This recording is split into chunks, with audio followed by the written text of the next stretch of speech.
Hello and welcome to Profiles in Risk. This is your host, Tony Cañas, and today I have with me a double whammy of actuarial awesomeness.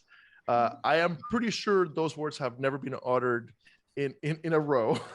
So today I have with me Chelsea Adler and Dominic Lee, who in my mind, and again, I'm not an actuary, so this could be different for people who are actually actuaries. In my mind, are the two young faces of the actuarial profession today. So, and that's why I invited you guys on the show. So Chelsea and Dominic, thank you so much for joining me today. How's it going? Great. Thanks so much for having us. Great, Tony. Thank you for the invitation. Awesome. And normally I have only one guest and we break the ice by chatting about the weather in your different locations, but we'll skip that piece for now. Chelsea is in Ohio, and right now it's middle of August, so you might be having like the 1 week of nice weather in the whole year right now. Yeah, no kidding. It's like fall is the greatest season here, and it lasts like 2 seconds. You go straight from summer into snow. So I'm definitely trying to soak up all the fall weather I can. Okay, awesome. I used to live in Columbus, Ohio. I've lived there 3 times, and the last couple of times we moved away because of weather.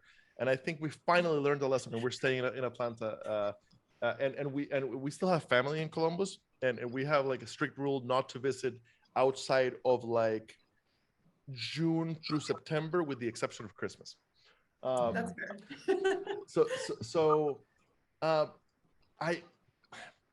I'll let each of you introduce yourselves, because I don't even know where to start. I love what you guys are doing separately in the actuarial space. I love the brand of the Maverick Actuary. I love Chelsea's YouTube channel, Inspiring Actuaries, right? Is the brand?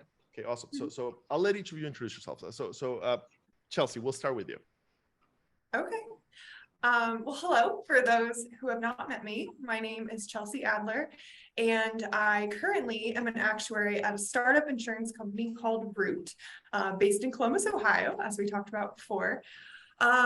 So at a very high level, why I started Inspiring Actuaries is because I genuinely think being an actuary is one of the coolest jobs out there. And it blows my mind that so few people even know it exists. And so I really just kind of wanted to get the word out. And hopefully someday when I'm introducing myself at a party, someone won't look at me with a puzzled look when I tell them what I do. And they might actually think it's really cool. And so I, first and foremost, just want to get the word out about being an actuary and the many doors it can open. And then I would also just love to help equip people to pursue it if that is something that they're interested in. So that is why I launched Inspiring Actuaries. And as you mentioned, I have a YouTube channel. I use a couple of the different platforms like Instagram and LinkedIn, and pretty recently just jumped into this scary world of TikTok. So really just wanting to share with people about how you can do really cool things with math. We'll want to know more about the TED Talk for sure. So I will include the link to both your LinkedIn and the YouTube channel. So the YouTube channel has very quickly grown to about 555 subscribers. So listeners, click on the link, click subscribe, help her get to 1,000, which opens up some extra opportunities for the channel. So right now there are 1, 2, 3, 4, 5, I think 8 videos on it. But the production quality of your videos is fantastic. Thank you. So Dominic, your turn. Yeah, so hi everyone. My name is Dominic Lee. Like Chelsea, I'm an actuary. I'm an associate at Casualty Actuarial Society. So I'm on the property and casualty side like Chelsea. My background, I started off very traditional, worked for a large primary carrier, went through the leadership program, did classical roles in pricing, reserving, and specialty, did a few other roles. And then recently, within the past couple of years, transitioned to the software world. So in today's world, I work at SaaS in the risk solution space. And we're focused on selling technology to insurance clients. So I work on the pre-sale side. I do things that actuaries would typically not do in their jobs. I work on customer demos, do a lot of presentation, focus very heavily on business value with the goal of helping the organization to maximize software revenue. So that's in terms of my formal job. So last year I started Maverick Actuary, and that's taking up a lot of my time today. Maverick Actuary is a content community. We're on all the 12 major social platforms, and my website's coming out in a couple of weeks. And the overarching goal is to help quant professionals maximize impact and value. It was born out of the pandemic, where I noticed that actuaries, in my opinion, never had, we had the most consequential risk management challenge of our time. And actuaries really weren't playing a consequential role in the decision making. And that led me to do the TED Style talk last year, and then start the Maverick Actuary is a continuation of that. So it's very media, it's focused on media story strategy, but we're very heavy on media. I'm trying to follow in Tony's footsteps. I do have a Instagram live series, Live with the Maverick. We did episode 16 today. Very proud of the guests that we booked so far, and we have several lined up. And I post daily on LinkedIn. I'm number 2 globally now in the world in actuaries on LinkedIn. I've been on the platform for 9 years, so that takes up a lot of my time as well. So that's a little bit about me. So holy wow. So I'm looking at your LinkedIn right now. There are few people in insurance, not even the actuarial space, in insurance that have a larger reach than me. There's a few in insurtech, but traditional insurance, there's few. And 40,000 followers I'm at 20,000 on LinkedIn. That is beyond impressive. So use the power wisely. Young Padawan, use the power wisely. I'm learning that. Well, yeah, it's been a fascinating journey. And I've got to say, your content, the LinkedIn stuff. So I don't really do Instagram. I'm gonna turn 40 this year, and apparently, like I don't know how to Instagram. I'm a Facebook guy, and mostly I'm a LinkedIn guy, and YouTube. And your written content on LinkedIn, I absolutely love, because it's fairly long form, and I'm a huge fan of long form content, and it's very often from the heart, and that is very rare in our industry, and extremely and ridiculously rare in the actuarial space, right? So I truly encourage everyone to I would say connect with Dominic on LinkedIn, but he has so many connections that at this point you probably can only follow him because he can only have no, we haven't gotten to the 30K max yet. We still got some room. So your mix of connections to followers is pretty healthy. Okay. Yeah. Cool. And so let's start with the TED Talks. Since you both are playing in that space, or TED style talks, TEDx talks. So I've seen Dominic's, and I'll definitely include a note to it. I've seen one. I think you've done 2. I've done so far 1. Okay. So yeah. Your TED style talk was mind-blowing to me. Not only in the content, which what I remember, and I didn't rewatch it today, and my memory is really bad, but what I remember the content being all about what the actuarial profession could look like, not what it will look like. It wasn't a prediction of the future. It was more of a redirection towards where it could go. And I thought it was an amazing vision. But beyond that, the production quality is ridiculous, right? And I think we've talked about this before on the podcast, but just okay, perfect. So in that case, let's not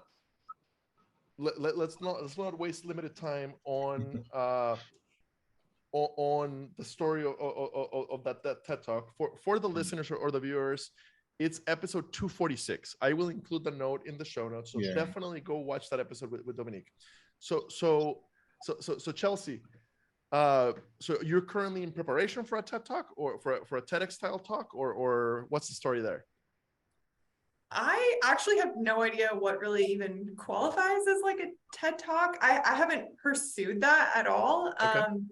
But it's funny, I just had somebody reach out to me on LinkedIn yesterday that was asking me about like what programs I offer and like would I want to start like, selling my content. And I was like, at this point in time, I have no aspirations of doing that. Like, this is really just my passion project. And I want to give as much free information out to the world as I possibly can. And I'm open to whatever that looks like, whether that is TikTok or YouTube or maybe a TED Talk someday. No, but earlier in the conversation, I thought you said you were working on a TED Talk or you said I said TikTok. TikTok. Okay. TikTok, yeah. TikTok. Okay, yes, that makes sense. So perfect. So I've got to say, so I am not in the age range for TikTok, right? I'm going to be 40. I don't think I am either. I do have TikTok, and when it comes to watching content, not really my thing. When it comes to creating content, I've uploaded a little bit, but I can't do 20 seconds, right? Like it takes me. It's the whole Benjamin Franklin thing where I apologize. This letter's so long, but I didn't have time. That's me, right? Me normally. What I tell people is call me about any random insurance topic, and I'm happy to talk to you for an hour. But if you need a 5-minute answer, I need weeks to prepare. Yeah, I give Chelsea a tremendous amount of credit because like what I know too, like I'm a bit more maybe spread more thinly across platforms, so I haven't spent as much time on TikTok, but it like just doing my first TikTok was super intimidating, because I don't have that dance personality, whatever it was. Like I did a little bit of dance. I didn't go too hard on the dancing, but I was a little bit fun, a little bit light, and it was such a breakthrough for me because I just exposing that side of myself, which I didn't even know existed. So like you have to Chelsea will know that the shorter the video is, the harder it is because you're trying to 100%. convey something of value within a few seconds. No. And in TikTok, the average view time I think is 7 seconds, 7 to 10 seconds. So it's very challenging. Really fast. So how do you possibly even say the word actuary in a short enough time that it makes sense for a TikTok? Yeah. So I will say, because I was so intimidated by TikTok, I actually did like research on the platform for probably 6 months before I even launched anything, because I was just like, okay, I don't understand what people like about this platform or how it all works. And so I was really just trying to understand, like, because every platform has a different flavor and just way that people communicate. Absolutely. So I done tons and tons of research on that prior to even trying. But I've realized that, at least for my platform so far, it's kind of a combination of things that is most effective. And so there's sort of the entertainment side of things. And I've tried to use the exam process and how hard that is. That's something that actuaries can kind of bond over. And so I've kind of tried to use a little bit of humor and just empathy on that side of things to draw people in. And then I pair that with more educational content that's like much shorter format. And I think TikTok actually expanded. You can post up to like a minute video or something like that now. Yeah, but if people only watch 7 seconds. Yeah. I'm sorry. Right? If people only watch 7 seconds, that's definitely a challenge. I think, if you're coming to my page, it's because you are actually probably interested in becoming an actuary. So you might stick around a little bit longer. And truth be told, I really think the algorithms on TikTok are very impressive. Like the fact that I started from ground zero. I didn't even know a single person on TikTok before I launched it. And like just by tagging actuary and being very consistent with my posting schedule, I mean, I've just been blown away with the number of people that it's been able to reach so far. So I think that's kind of the name of the game, like be consistent and also just experiment with what works. Okay, that makes sense. I've grabbed, so for me, an hour-long podcast, no problem. An hour-long talking on my own, no problem. Like if you call me today and you say, hey, Tony, can you speak tomorrow at a conference, an hour on millennials, no problem. An hour on recruiting, no problem. An hour on insurance talent, no problem. Like give me a random topic, I can talk an hour about it. But just before COVID, I think 2019, my 10-minute videos on LinkedIn, they're a lot of work. And just before COVID, I got invited to speak at IICF Women in Insurance in Chicago. And they gave me 10 minutes. So it was basically a TED Talk, right? And holy crap, like I had months of preparation, and the night before I'm in the hotel still trying to get it down to 10 minutes. It was the hardest thing I've ever done, basically. It's just, and then from there to 20 seconds or 1 minute, it's just damn near impossible. But you know, like I feel like you have to be true to yourself and your personality, because I think I'm like the opposite of you. Like it's not that I could definitely speak for an hour if I wanted to, but I don't really enjoy long form. That's why I don't really use YouTube as much. Chelsea knows I'm on Insta. Like I've thrown the kitchen sink at Instagram. I don't know if we'll see if that's like a good strategy or not. But I think it's a fantastic strategy. Go ahead, sorry. So your stuff on Instagram, what length do you go for? My long-term goal on Instagram is to have 90% of the content be between 30 to 45 seconds. But I have it depends on the type of content. I have a very broad range. I have everything from Q&A stories. So I do Q&A story maybe bi-weekly. So people can go on story, ask me a question, and within 24 hours, I answer it and I archive it. So I have archives for a year. So if you're a new actuary, you can come in, see the answers to my questions. That's awesome. I have memes because, as Chelsea mentioned, people are in entertainment mode on these apps. So I have almost 100 memes to date. Those are usually, of course, like, between maybe 10 to 20 seconds, very short. Those probably do the best because people's attention spans are short. I do has some really, really good actuarial memes. And the live stuff you mentioned earlier, Maverick, Actuary live. So tell me about the live stuff. Yeah, so live. So then now, just quickly, I was going to mention reels, kind of like some funny videos, just kind of connecting on contextual humor. And then now the live weekly, I'm interviewing experts. So similar idea to Profiles and Risk. Those are 30 minutes, but live, which is really interesting. You have to have the personality for that because things can go wrong and things have gone wrong. So I've learned from them, and I'm kind of terrified of live. It's really weird. Oh my gosh, I'm the same way. I just get so it's weird because like if you're at a conference speaking, I'm totally fine with that. Exactly. But like live events where technology can fail freaks me out. I'm the exact same way. Tony, do you know Robin Story? She's a massive hit on LinkedIn. She has like almost 1 million followers. She's the HR lady. Probably the name sounds familiar. She has viral HR content every day, and she was my guest on episode 2. Oh, wow. And my my biggest goal was to get her on the live because she had Instagram set to stalk her daughter, but she didn't use it very regularly, and I know how busy she is, so I sent her a document explaining it, and I knew she wasn't going to read it because she just doesn't have the time. So when the live started, she actually called me during the live to say, "Hey, I'm on Instagram and I don't see you." I'm like, "Oh, you actually have to press the..."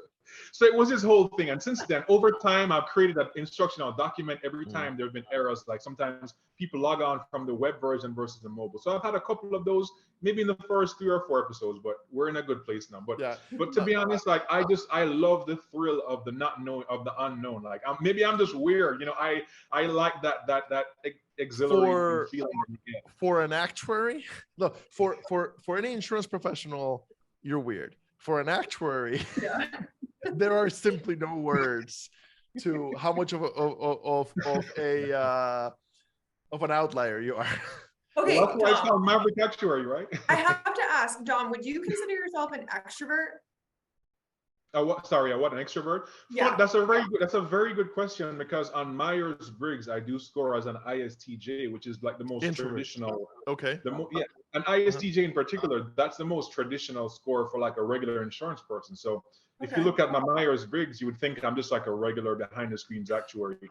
I will say I think I'm an introvert because while I'm really good at networking and socializing, I do actually have like a little bit of anxiety, like even at IABA recently. I went to IABA and go ahead. Sorry.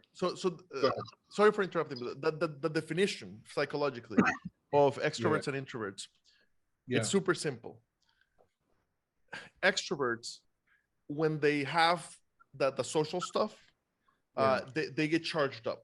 I'm a classic. I'm gonna go to InsurTech Connect here in a few weeks, and I'll sleep like 4 hours a night. The last night I didn't even get a hotel room for the last night because I know that I won't make it to my room. I'll be able to pick up the bag just before taking my 6 a.m. flight.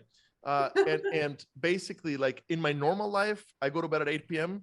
At conferences. I go to bed at 3 a.m. and I'm the first person at breakfast, and I get to my room and I'm so charged up I can't sleep. Right? Textbook extrovert. I get charged up by introverts. Introverts can be great salespeople, for example, but when they get to the room, they collapse. Right? Basically, like the social stuff takes energy away from you instead of giving it to you. And there's people who are in the middle. Yeah, I would say I'm in the middle because I definitely am not intimidated by the social stuff. It's just something about like when I go somewhere, whether it's a conference or I just want to know that I know one or two people who I can kind of, whether when you call it hang out with or no, I can just always be talking to one or two people. Like the idea of me just like standing in a room by myself because I don't know anyone, well, not know anyone, but know anyone to speak to is kind of, that's the part that gives me a bit of anxiety. So it's kind of strange. Like I am somewhere in the middle. Like once I'm in a room of a lot of people I know, I'm great. But if I go into a room and I know no one, it's just like, and people are not as social, then it can kind of be tricky for me. But I don't know. So I guess I'm somewhere in the middle. So Chelsea, do you consider yourself an introvert? Oh yeah, I'm a huge introvert. Like what you just described right there, I am 100% drained by social interaction. That doesn't mean I don't love it. Like I really do put a lot of effort towards investing in relationships. But yeah, I would say I'm kind of similar to what you described, Dom, and like social situations often stress me out, and it takes a lot of like energy and like hyping myself up for those types of things just because it's not my comfort zone. So I'm going to guess that if we have a bunch more actuaries than normal watch this episode because of you two, a lot of them are going to be introverts. So for the listeners, the best recommendation I've heard for introverts is read the book Quiet by Susan Cain. And it'll teach you all of the strategies to help you be successful. And literally, like the subtitle of the book is like how to survive and thrive in a world that won't shut up. And it'll help you do so much better without it eating you alive when it comes to how to deal with a business world that rewards extroverts. Right. And the actuarial work, if I'm not mistaken, the work itself rewards heads down introverted people. Yeah. But to some degree. Okay. Fair enough. One thing I can tell you from my perspective as a recruiter, the difference between a $150,000 a year actuary and a $400,000 or $500,000 a year actuary is not which one is FCAS or ACAS. It's not how good they are as an actuary. It's how well they can communicate with the business side. So anything you can do to improve your networking abilities and to improve your presentation abilities is going to pay off tenfold. It's very tricky. The more and more we talk, and I actually saw Ted Global talk about introverts and how people assume that they can't contribute because of whatever their tendencies are. But as you're mentioning that, no, like I have essentially built my career on things you mentioned, on networking, on communicating, and on presenting. So I don't know. It's like one minute I'm an introvert, 1 minute I'm an extrovert. I don't know. I really don't know where there is such a thing as an ambivert. That's kind of in the middle, because like a lot of things in life, it's on a spectrum. It's not it's not binary. It's a spectrum, right? So I sent you guys a few questions ahead of time. So for the listeners, so Tony is extremely disorganized, and episode 350 of the podcast went live today. I've done this a lot, right? So I don't need any prep. Like normally, my average interview on the podcast is with an InsurTech founder, and 2 minutes before I get online, I open them up on LinkedIn, I open up their website, and we start recording, and I have no idea what the InsurTech does. I'm learning about it as the recording is learning about it, right? So a couple of weeks ago, I get a message from Dominic asking for a list of questions. So I go, I write them down because I figure he's an actuary. He needs some structure, right? And then like a week later, Chelsea messages me for the same. So anyway, so let's look at the questions that I sent you guys. So the first question, why did you decide to become an actuary? And whoever wants to take it first can go ahead. Ladies first. All right. So the first thing that really drew me to the profession was my love for math. And I think that's pretty common for a lot of people. But not just that, being able to solve real world problems with math and just seeing the practical applications of that. And then it's funny we're talking about introverts and extroverts, because the other really appealing aspect of the profession for me was that I do think there's this misconception that actuaries are just like in a dark basement by themselves, crunching numbers all day long. And that just really isn't true. It's very much a combination of individual analysis and research, as well as collaborating with others and communicating your results. And I love that combination, especially as an introvert. Like, I really like kind of the independent analysis stuff, but I also really enjoy investing in relationships. And so it's really cool that you have both of those aspects in the same career. Awesome. Dominic. Full disclosure, I think I got into the profession not for all the right reasons. If I had to list, No yeah, problem. exactly. List 3 reasons, and in order of descending importance. So most important to least important. The first one was money. As a young college student, I wanted to make a lot of money. So in my mind back then, definitely not the case now, is I thought of like wealth and money as like how much you earn versus like how you actually earn money. So I had a very limited perspective back then. That was the first thing. The second thing was competition. I was an athlete. I think Chelsea did synchronized swimming as well. She knows. I was a swimmer, so I had a very competitive mindset, and I was very motivated by the exams and the nature of, oh, only a few people can pass. I was just like, oh, I want to be one of those few people.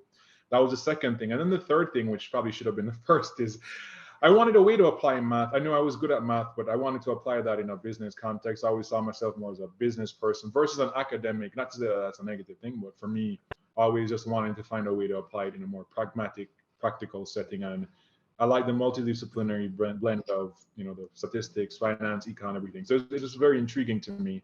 So those are some of the reasons I became interested. So thank you for mentioning money, because, by the way, I have an echo somewhere.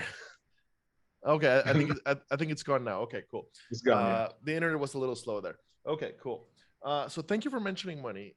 So I like Dominic, I'm a foreigner. I was born and raised in Costa Rica. I actually don't remember if you were born and raised in Jamaica or you just. Yeah, I was. Yeah. Mm-hmm. Okay. When I was 16. Yeah. When did you come to the States? When you were 16? 16, yeah. Okay. You came with your family? No, just me. Oh, wow. So you finished high school here, or did you finish high school there? So I finished high school here. I went to college for a year, and then I went back to do my undergrad there for 3 years, and I came back again for my master's then to work. Okay. Been back a few times, back and forth a few times. Okay, awesome. So for me as a foreigner, and I don't want to speak for you, but I'm guessing that it's similar.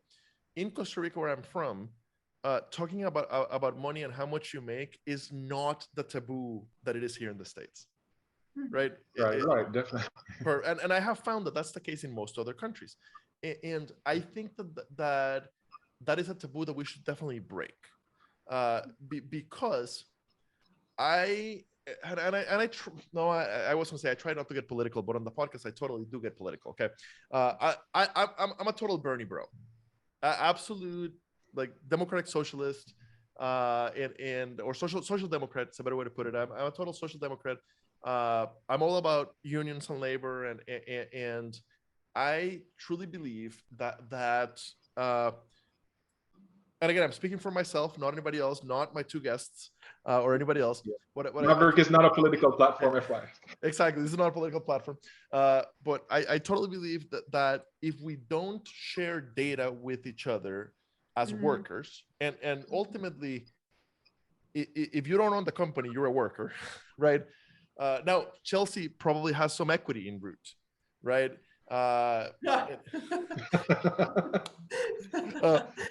Some. If you don't own 51% of the company, you're a worker, Sure. right? In my opinion, right? And if we don't share with each other what different jobs pay, we are losing leverage against our employers who have a lot of power to negotiate with us, right? So that's why I love breaking that taboo, and I would love to get to the point eventually where at least internally at every insurance company, everybody's salary is open, visible to everybody. And I think it would serve as a motivator. I think it would do many things, but that's not what we're discussing today. But at the very least, being able to talk about, hey, you should consider the actuarial sciences because it's not hard. If you can pass the exams, that's very hard. But if you can pass the exams, it's not hard to make six figures, right? I think that we should be very honest about that. Now, Dominic, you also said it's not all about money. And I agree. The research is very clear that it's not all about money. I myself, if you had met me 10 years ago and you had asked me, Tony, why are you doing all of those insurance exams, not actuarial, CPCU exams, and all the stuff after CPCU that you're doing, why? Right? And my answer at that time literally was, I want to be CEO of Nationwide. Okay. Today, you ask me, what do you want to do? I never want to be a people leader, right? So what happened? Well, I got to the point where I was making enough money without having to become a manager, and I realized that it's not what I want to do, right? I like being an individual contributor. I like selling. I like recruiting, and I got to the point where somewhere between 80 and 100,000 a year. Yeah. It turns out I am not money motivated. Yeah, there's a study that says that. I think the study said after $70,000 in Correct. marginal utility decreases, becomes negligible. The study is a little bit old. I think it's from like the late 90s, early 2000s. Yeah. So add inflation to that. But add inflation and also number of kids, because that has a huge effect on your cost of living, right? But after accounting for those things, I 100% agree. And now some people are very money motivated, but many people are not. And the funny thing is, I believe that you can't even figure out whether you're money motivated until you're making enough money where you're not worried about money every week, right? So anyway, that's a huge parenthesis. My apologies for that. But yes, for those listening, the actuarial space pays really well. And one of my favorite things about the actuarial space is that so actuaries understand insurance at a level that even CPCUs don't. And I respect that. But even beyond that, failed actuaries, quote unquote, actuaries that start the actuarial exams and don't finish and end up going to other areas of insurance, end up making great insurance leaders in other areas. So that I love that about the actuarial profession. It really is a fantastic start to your insurance career, whether you love it or not. So and by the way, if I'm not mistaken, and I don't want this to be connected with being a failed actuary, because holy crap, you're definitely not. You even got your FCAS. But Chelsea, if I'm not mistaken, you recently made a move to a non-actuarial role, right? So tell us a little bit about that. So I think this did come as a surprise to some, but this is something I have really been wrestling with and praying about for over a year now. For a lot of people that have seen me on social media, I'm very vocal about how much I love being an actuary. And I genuinely mean that. I have been very blessed in the experience I've had, but I'm always trying to think about, am I still being stretched? Am I still learning? And kind of what you mentioned earlier, I was trying to think like longer term, like where do I ultimately want to be, at the end of my career? And once I figure that out, how do I best position myself to get there? And while I by no means feel like I have that fully figured out, I have always had a heart to be in leadership of some sense at an insurance company. I'm just really passionate about, revolutionizing insurance. And I felt as though in the actuarial space, I've had the opportunity to go very deep in kind of a niche area. But there's so many other aspects to insurance that I have had a little exposure to, but by no means am an expert. And it sort of just, this opportunity came out of really nowhere for me about 3 months ago. And once I learned more about it, I was like, that is exactly what I've been looking for. And so for those who aren't aware, I stepped into a state product manager role. And my impression so far is that I went from a role where no one knew what I did to another role where no one knows what I do.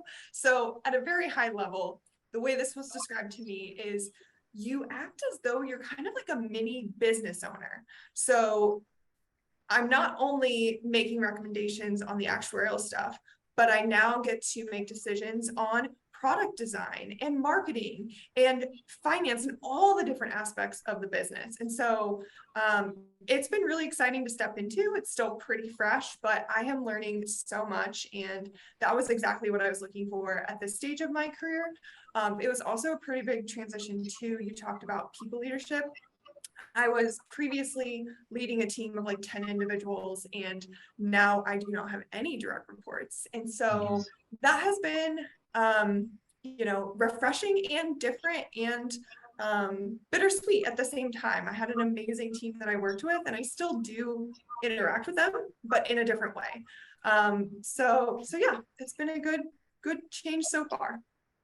Yeah, I just wanted to follow up on that because one thing I think for your viewers, Tony, to understand is within the actuarial profession, well, two things. One is the people who go for, and I'm not just saying that because I'm in a non-traditional role, Chelsea certainly is as well, but the people who are very successful as actuaries, wherever they go, but who credentialed or not, they do different roles. They don't just do actuarial.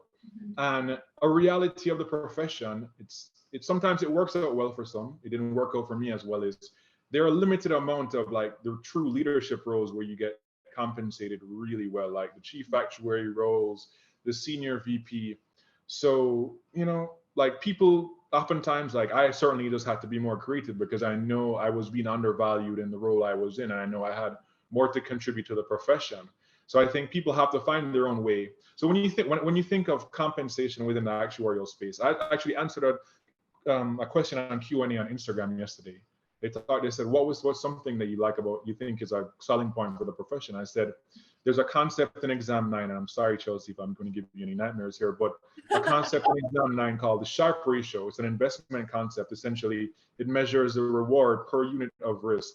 And that's how I think of the actuarial profession. I think it has a high Sharpe ratio because you make a good amount of money relative to the time that you invest. Well, there's an upfront investment of time with exams, but over the longer term, in terms of your working hours, I know Chelsea's rolling her eyes because she worked at a startup, but for a lot of actuaries who work in more traditional roles, like in insurance roles, relative to the time you invest and relative to the ramifications of the decisions you're making, most actuaries are not making decisions life and death like a surgeon or an OBGYN. So I think that's how I think of the actuarial profession. It has a high Sharpe ratio. On a risk-adjusted basis, it pays well. It's not the highest paying profession. That's how I would think of it. And that's an important concept to have. I think that's actually a really fantastic way to think about it. And I guess I just want to tack on to the conversation around compensation too, that one of the really, really nice things about this profession is there's a lot of public data available for free on how much actuaries make. And I think getting back to your point, Tony, about transparency, that is so empowering. And I just recently in the last year or two, finally felt like I was in a position to be able to engage in some of those conversations. And now I just want all the more for people to be equipped and feel empowered to do the same, because I do think it's so important that you know what you're worth and you're willing to advocate for yourself. Absolutely love it. Absolutely love it. The second question that I sent you guys is what surprised you about working in the actuarial space once you actually started in the actuarial space? So since we started with Chelsea on the last one, Dominic, let's start with you. Yeah, so I think of it in two ways: that positive and constructive. And as I always, want to start with a positive. For me, I was really impressed by, just blown away by the breadth of the insurance industry. So, as we all know, it's a behemoth of a business. I started a large company, so personal lines was different from commercial insurance. Within commercial insurance, small commercial versus middle versus large account pricing, retros, versus specialty. So there's a lot of breadth there in terms of the type of insurance and in terms of the functions as well. You have to understand how they interact, underwriting, claim products. So I was blown away by the sheer scope and size and scale of the insurance industry and the opportunities that actuaries had to work within different areas. And fast forward to today, like how I think of it is just like taking it a step further in terms of our opportunities to make an impact in the broader risk landscape, not just insurance.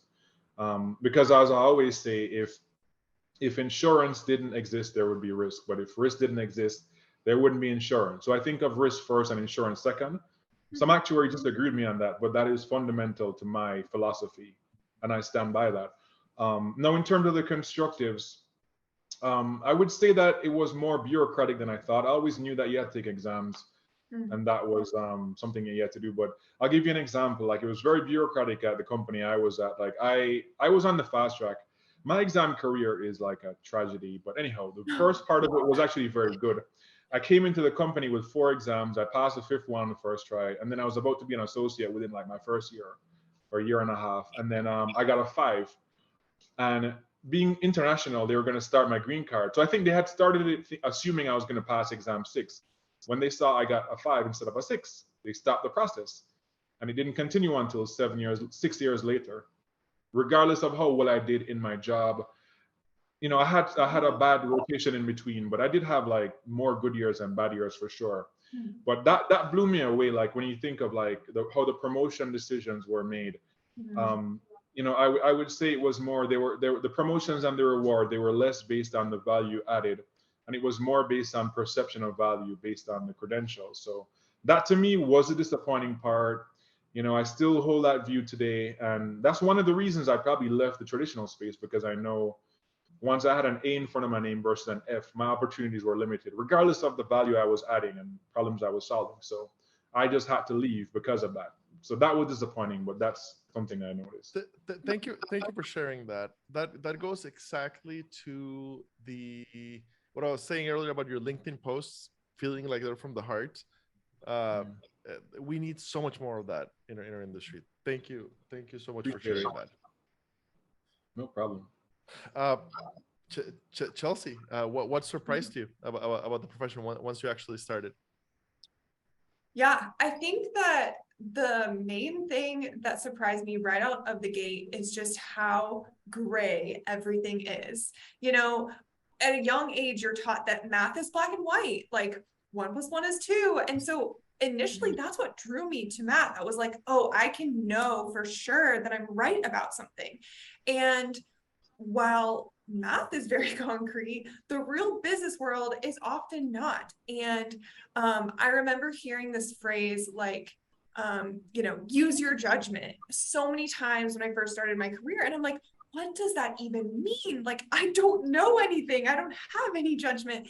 And, as you get exposure to your job and learn things over time, you develop that judgment. But even at the end of the day, like, as actuaries, our recommendations are based on, the best judgment and data that we have available at that moment in time. And whenever you're predicting the future, you're going to be wrong to some degree. And our jobs is to minimize that error. And it can be a very uncomfortable place to be in, especially if you're coming from a position of like loving math, because you can be for sure right or wrong. And so that's just something to be aware of if you're interested in the career, is there's just so much more to it than the black and white math that you originally assumed. Love that comment of use your judgment, because immediately in my mind, I had this image of Chelsea 5 years ago, or however long ago you started insurance, and use your judgment. Okay, so you go back to your desk and you start looking in the actuarial textbook, looking for where judgment is defined, right? Or I can imagine them saying use your judgment, and you go in like, I don't think I'm at that exam yet. Which exam Where was that in the textbook?